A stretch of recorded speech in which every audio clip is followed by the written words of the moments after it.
Nakakashock talaga. According to ABS-CBN News Channel show, On the Money, yung mga Filipino na magiging 60 years old, 63% sa kanila ay tatandang walang naipon at walang pera. 27% will be dead, yung 5% naman ay nagtatrabaho pa din kahit matanda na. Only 4% will be financially independent at 1% lang yung magiging wealthy. In other words, 5% lang ng buong populasyon ng Pilipinas ang yayaman. According naman sa CNN Philippines, last 2014, ang income ng top 50 richest Filipinos ay $8.45 billion. Katumbas yan ng 51% ng entire Philippine GDP growth. In other words, kalahati ng pera ng buong Pilipinas noong 2014 sa 50 tao lang lahat napunta. Nakakashock, di ba? Totoo talaga. The rich keeps getting richer while the poor keeps getting poorer. Ngayon, anong connection nito sa'yo? Well, you have two options. Kung ikaw ang tatanungin, anong pipiliin mo? Option A, gawin ang ginagawa ng karamihan, hinahayaan na lang nila na tumanda sila na walang naipon at walang pera. Or option B, alamin mo kung ano yung sikreto para makopya mo yung ginagawa ng mayayaman. Kung ayaw mong matulad sa madaming Pinoy na tatandang walang ipon at walang pera at kung gusto mong malaman ng sikreto para makopya mo yung ginagawa ng 5% na yumayaman, continue watching this video. Yung iba ang sasabihin nila ayaw nilang yumaman. Ang nasa isip nila, pag mayaman daw gahaman, swapang, kontrabida, malamang dahil to sa kakanood ng teleserye at telenovela. Pero ang totoo, marami sa mga pinaka-successful at mayayamang tao, sila pa yung pinakamapagbigay at pinakamatulungin sa kapwa. Madalas sila pa yung may pinakamalaking donation sa church at charities. At kaya sila yumaman ay dahil nagsumikap sila. Lahat naman ng tao gustong yumaman. Kahit hindi ka materialistic, sigurado naman kahit paano, gusto mo din itong mga to. Gusto mo ba na meron kang malaking savings para lagi kang handa pag biglang nagka-emergency? Gusto mo bang may sapat na income para hindi mo na po problemahin ang mga bills at utang? Gusto mo bang magkaroon ng masarap na lifestyle yung anytime nakakapag-relax ka? Gusto mo bang makapag-travel sa mga gandang lugar at sa iba't ibang bansa kasama ang pamilya mo? Gusto mo bang magkaroon ng time at financial freedom? Pwes, magagawa mo lang yung mga yan kung alam mo yung sikreto ng mga mayayaman. So what's the secret? Simple lang, baka nga alam mo na. Very obvious kasi at araw-araw mo tong mga nakikita. Pero ako, ang tagal kong inalam kung ano yung sikreto. Tapos isang araw, bigla ko na lang yung nagets. Nang magets ko kung ano yung sikreto, biglang tumalon ang income ko. All of my money problems naglaho na parang bula. Gusto mo na bang malaman kung ano yung sikreto? Here's the deal. Pag nanood ka in the next 5 minutes, sasabihin ko sa'yo. Pero bago yon, pakilala muna ako at ikukwento ko sa iyo kung paano ko ba nalaman itong sikreto. My name is Edward Reformina. I'm a college dropout, dating OFW, ngayon isang daddy from Quezon City. Nung bata ako, hindi naman kami sobrang hirap pero malayong malayo kami sa masasabi mong may kaya. Bata pa lang ako, may pangarap na ako, magkaroon ng magandang buhay. Ayaw ko talagang matulad sa marami na tumatanda na walang pera. May kasabihan na, kapag pinanganak kang mahirap, hindi mo yun kasalanan. Pero pag namatay kang mahirap, yun kasalanan mo na yun. Kaya nung 19 years old ako, nag-drop out na ako sa college para mag-abroad at maging OFW. Akala ko madaming pera sa abroad, hindi din pala. Madami ding mga OFW ang wala ding naiipon pag-uwi at pagtanda nila. Around December 2011, dun ako unang naging interested na alamin kung ano yung sikreto ng mga mayayaman. I started reading books. Dun ko unang nakilala yung mga mayayamang tao tulad nila Robert Kiyosaki, Tony Robbins, Brian Tracy, Bill Gates, and many more. At lagi kong tanong, ano ba talagang sikreto? Bakit ang dami nilang pera? Yung iba, yumaman dahil nag-invest sa real estate, yung iba dahil sa stock market.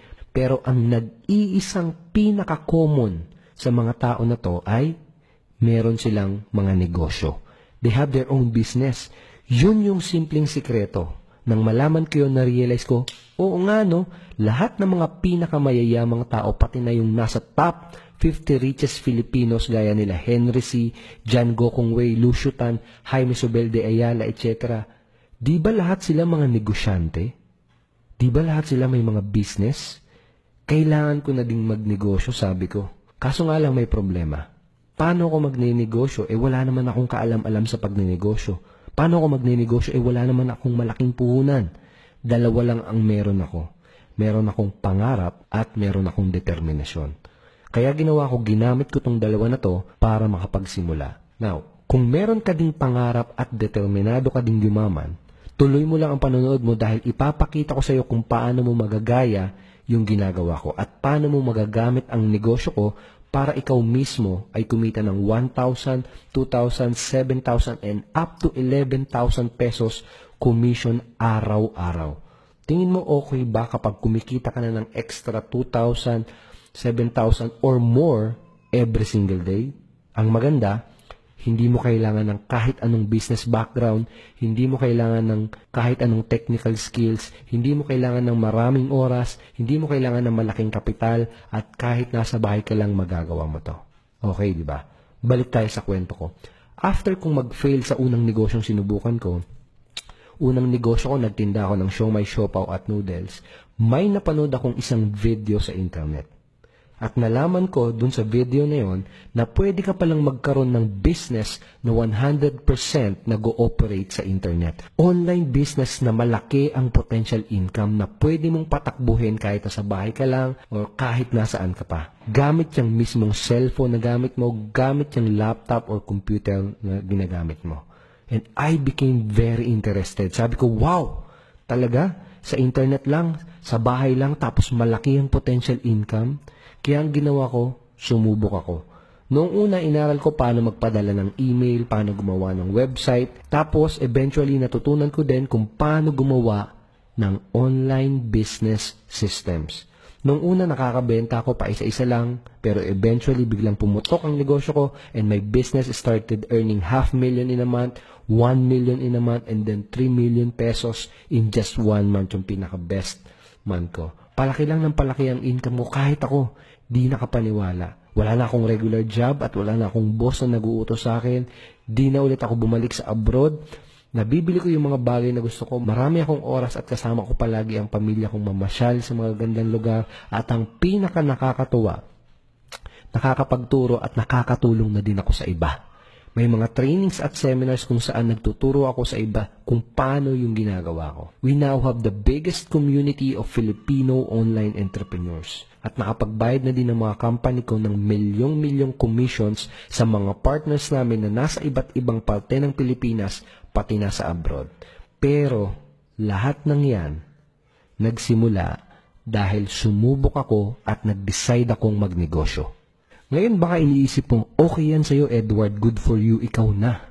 Paano naman ako? Paano ako magkakaroon ng online negosyo katulad mo? Wala naman ako masyadong alam sa computer at busy pa ako sa trabaho ko. I understand. Karamihan ay busy sa pamilya nila, sa trabaho nila, at sa araw-araw na mga responsibilidad nila. I understand, okay lang yan, don't worry. Naiintindihan ko, kaya gusto kong mag-propose ng offer sa'yo. Makipag-partner ka sa akin at hahatian kita ng porsyento ng kikitain ng company ko. Paano mangyayari to? Ganito. Ang isang sikreto ng business ko ay gumagamit ako ng automated system. Online business system na automatic nagbebenta ng mga products sa mga prospects at customers. Kaya kahit natutulog ako o kahit may ibang ginagawa ako, meron pa ding income na pumapasok sa business ko. Okay ba yun sa'yo? Tingin mo okay ba kung kada umaga paggising mo, pag-check mo sa laptop o cellphone mo, malalaman mo na kumita ka habang natutulog ka? Ganyang kasarap magkaroon ng automated business system. Now, partner up with me. Makipag-partner ka sa akin and I will let you use my system. Ipapagamit ko sa iyo yung system na ginawa ko. There are 3 parts in this system. Una, part 1, hanap ka lang ng mga prospects or leads. Part 2, ang system ko ang magbebenta. And then part 3, babayaran kita ng commission pag bumili sila. Ang system ko ang magpa-follow up sa mga prospects or leads mo. My system will process the payments for you. My system will deliver the products for you. Basta ikaw, isa lang ang gagawin mo. Hahanap ka lang ng mga prospects o kaya magpapadala ka lang ng mga leads. Paano mo gagawin yon? Simple lang. Kaya mo bang mag-post at mag-share sa Facebook? Pwes sigurado matututunan mo tong business na to. Basically, ang gagawin mo lang ay mag-i-invite ka ng mga mag-click sa mga ready-made websites na ibibigay ko sa'yo.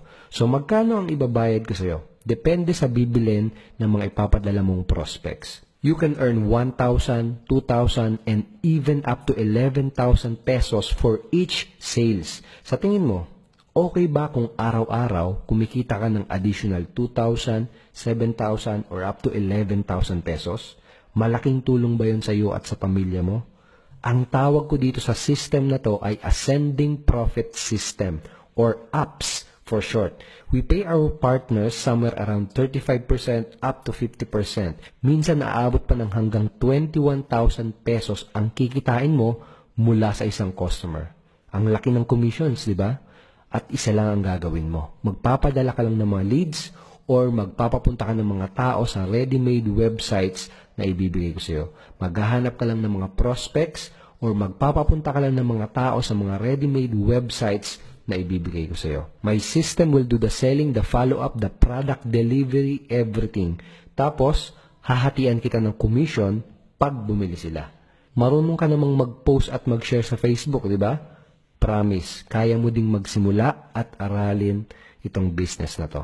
Now, baka iniisip mo, bakit ang simple lang ng gagawin tapos ang laki-laki ng pwedeng kitain? Sinadya kong ganyan para maging very interesting at very attractive ito sa marami. Ngayon mismo, napakaraming tao ang nakakapanood nitong same video na pinapanood mo ngayon. Ang goal ko ay maraming partners ang matulungang kumita ng malaki. Pag mas marami akong natulungan na kumita, ibig sabihin, mas mabilis na growth yun para sa buong company at mas marami pa ako lalong maa-attract ng mga business partners. Win-win yon for the long term. And so far, okay na okay yung mga resulta dahil may mga kumikita na ng